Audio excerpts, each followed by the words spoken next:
गल मैं साफ करना हुन्ना वा। इंशाल्लाह कल भी मैनू कोई जिम्मेदार उलामा नहीं देगा कि यार इत्थों तू गलत गल कीती सी। ये मैं कि इंशाल्लाह 80 तो 85 मन अल्लाह दे हुक्म नाल। लेकिन जेड़ी ये चीज़ जे ना 1847 ना ते एदे ते किसी किस्म दी कोई बीमारी आई जे, उस तो बाद पहले दिन लान तो बाद इनू वेखण दा भी मजा हुंदा है कि चीज़ की है। 70 तो 80 तक तीला, लंबी मुंजरे, वजन बहुत ज्यादा देंदी है। एक्सपीरियंस मेरा पहला है। लेकिन तुसी जदों दूसरी फसल चो गुजर के आए हो ना, तुहानू पता चल जांदा कि मेरी फसल इस एवरेज मैनू की देनी। बैक साइड ते फसल तुसी लाई हुई है, ये कोई हाईब्रिड है मुंजी की है, इहदे बारे दसो जरा। बिल्कुल नहीं जनाब, ये हाईब्रिड नहीं। पहले 1509 सी, उसकी जदीद शक्ल आई 1692। 1692 की तीसरी शक्ल ये आई है। टाइम होना है मैं वो भी दोवे लाइया ने, 1509 भी लाई सी, 1692 भी लाई सी। जेड़ी ये चीज़ जे ना 1847 ना ते एदे ते किसी किस्म दी कोई बीमारी आई जे, उस तो बाद पहले दिन लान तो बाद इनू वेखण दा भी मजा हुंदा है कि चीज़ की है। 70 तो 80 तक तीला, लंबी मुंजरे, वजन बहुत ज्यादा देंदी है। एक्सपीरियंस मेरा पहला है। लेकिन तुसी जदों दूसरी फसल चो गुजर के आए हो ना, तुहानू पता चल जांदा कि मेरी फसल इस एवरेज मैनू की देनी। गल मैं साफ करना हुन्ना वा। इंशाल्लाह कल भी मैनू कोई जिम्मेदार उलामा नहीं देगा कि यार इत्थों तू गलत गल कीती सी।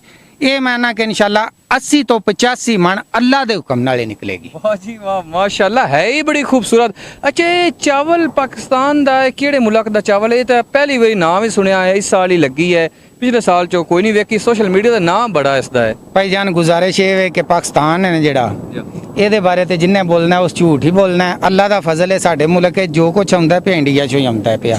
भावें हुकूमत पाबंदियां भी लांदी है, 09 भी इंडिया दी सी, 1692 भी इंडिया दी है, तो ये 1847 भी जनाब इंडिया दी है। और इंडिया इस टाइम इस तरह हो गई है ना कि उस लिहाज नाल जेड़े जेड़े बंदे नूं इहदा पता चल गया जे ना, उस बंदे का अगर 100 किला तो 100 किले 1847 होएगी। हाँ जी, ये ऐसी चीज़ है। अच्छा, ये कितने माह की फसल है? ये भाईजान 3 माह की फसल है। वो ही टाइम है 1692 वाला बासमती है। हाँ जी, 09 वाला वो ही टाइम है 3 माह का टाइम है। टाइम ही थोड़ा बच जाता है। उस तो बाद थोड़ी फसल की टाइमिंग अगर थोड़ी है तो खर्चा भी थोड़ा है, खर्चा भी उस हिसाब नाल थोड़ा है। तो सुकून नाल 3 माह तो कोई 4-5 दिन बाद ही तुसी इहदी कटाई कर सकते। ठीक है। अच्छा, हुण ये दसो भी मेन मकसद ये लाण दा, ये जिहड़ी तुसी लाई है, इस दा की है कि आज चावल बना के तुसी सेल करोगे या दा बीज दोगे या की इस तजर्बा तुसी कर लिया है? ये जरा दसो। भाईजान पहली गल ये कि मैं तजर्बा कर लिया, अगली दफ़ा अपनी भी सारी ये लावांगा, जिम्मेदारां नूं ये मशवरा देवांगा, और इंशाल्लाह जेड़ा बंदा लाएगा वो मेरे बच्चियां नूं दुआ देगा कि बंदे ने मशवरा दिता सी। कोई चीज़ सी और चीज़ मैं लाई है रेट सुपर वाला। एवरेज है जी वो जनाब तुहाडी वो फैन ते हाईब्रिड जड़ियाँ चलदियां ने उन्हां वाली, वो बंदा आखेगा। और फिर सीड माफिया वाले ने जेड़े वो तो सिर्फ चीज़ लाते हैं तो उहदे नाल पैसा कमाते हैं ना। मैं इंशाल्लाह जेड़ी भी चीज़ लाई है ना उन्होंने मैं इंप्रूव करने की कोशिश की है।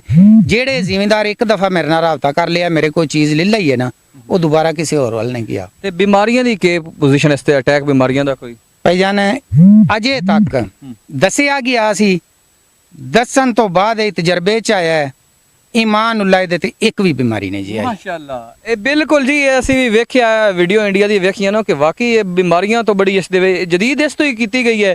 1692 या 1509 तो बाद इस दा जड़ी है 1847 के इस दे विच बीमारियां बहुत कम अटैक करदियां नो ते माशाअल्लाह तां इन्ना खूबसूरत चावल। अच्छा, हुण सर आखिर ते असी ये गल कर लईए, वीडियो बहुत लंबी हो रही है, इहदा जिहड़ा सीड है वो कदों तुसी दिओगे ते अपना फोन नंबर भी दस दिओ, कोई लोकेशन भी फिर दस दिओ। भाईजान गुजारिश है कि सीड की बुकिंग तो शुरू भी हो गई जे, जेड़े बंदियां नूं पता लग गया या जिस किसी खेत वेखिया ना खलोता उस ते बुकिंग शुरू कर दी है।